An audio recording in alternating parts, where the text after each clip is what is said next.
Laura Carno from I Am Created Equal joins us on the program. Laura, how are you?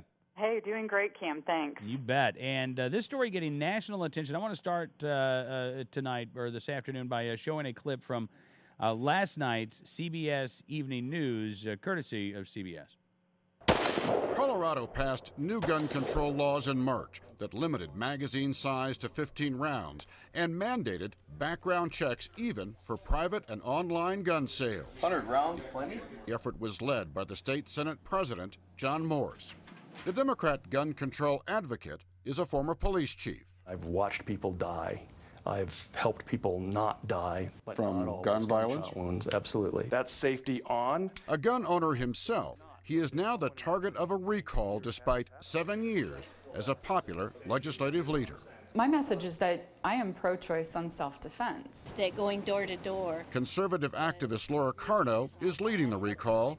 The former banker who bought her first gun 25 years ago made this TV ad. Don't you dare tell me how to best defend myself. What is it about the gun laws that has people upset? Colorado is sort of a Wild West state, and we're accustomed to taking care of ourselves. To say, we will decide for you how you should best defend yourself, people don't take kindly to that.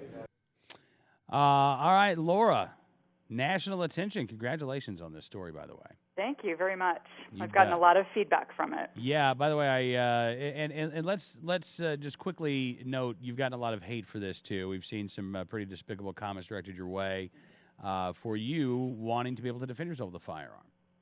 Right, and I'll just to be balanced, most of what I've received from across the country is very, very supportive of using some very simple language to defend our rights to defend ourselves.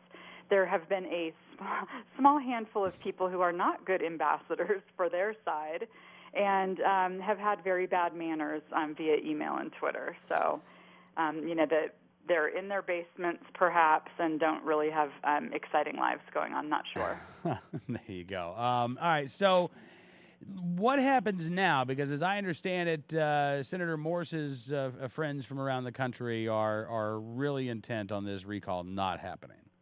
Right, and so they have filed a challenge with the Secretary of State's office. And remember back, 60, 70 days ago or so, they said they were throwing out all sorts of distractions like don't open your doors for these crazy people with petitions, and they were running ads. Now they're saying the language on the petition that everybody signed is not correct, and so they want to invalidate the entire recall. So it's just a matter of Senator Morse and his team continuing to scratch at something that will stop this and see if something, throw everything against the wall and see if something sticks. We feel very confident about the ballot language and believe that this is they're just trying to employ delay tactics, and it's unfortunate because over 10,000 people certified signatures need their day on the ballot, and it's unfortunate that Senator Morse and the Democrats are essentially disenfranchising 10,000 people who want to recall him. I'm fascinated by this, Laura, because we were told, by President Obama, by Vice President Biden, by Senator Morse himself.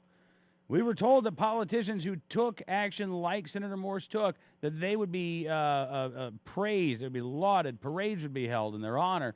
And yet here you have a senator doing everything that he can to avoid facing the voters because he's afraid of what will happen. He's afraid that he will lose. He's afraid that the people will speak, and as a matter of fact, they didn't want these gun control laws. And so now the only way for him to stay in office is for the people not to be able to speak and have their vote.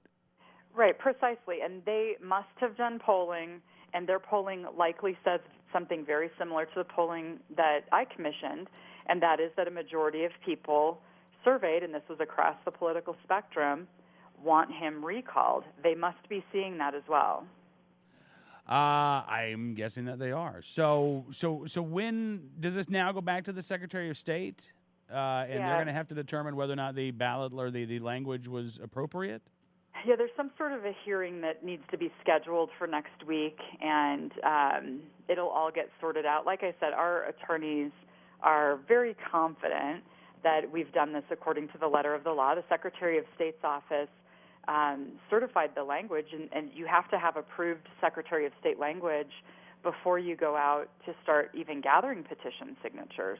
So, I think to some extent we're going to need to get through their delay tactics, but they're going to run out at some point, and the people will have their day.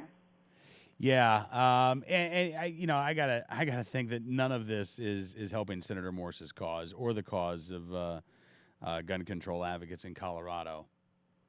It makes them look small, and the more we ask to talk about the issues, like, do these laws make us safer? Do these laws not make us safer? Why don't we ask the sheriffs if they think they make us safer?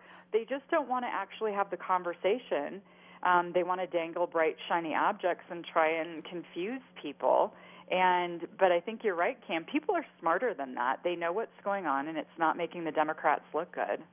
No, I don't think it is. Well, listen, Laura, again, I appreciate you coming on the program, and let us know if and when you hear anything from the Secretary of State's office, will you? Yep, you bet.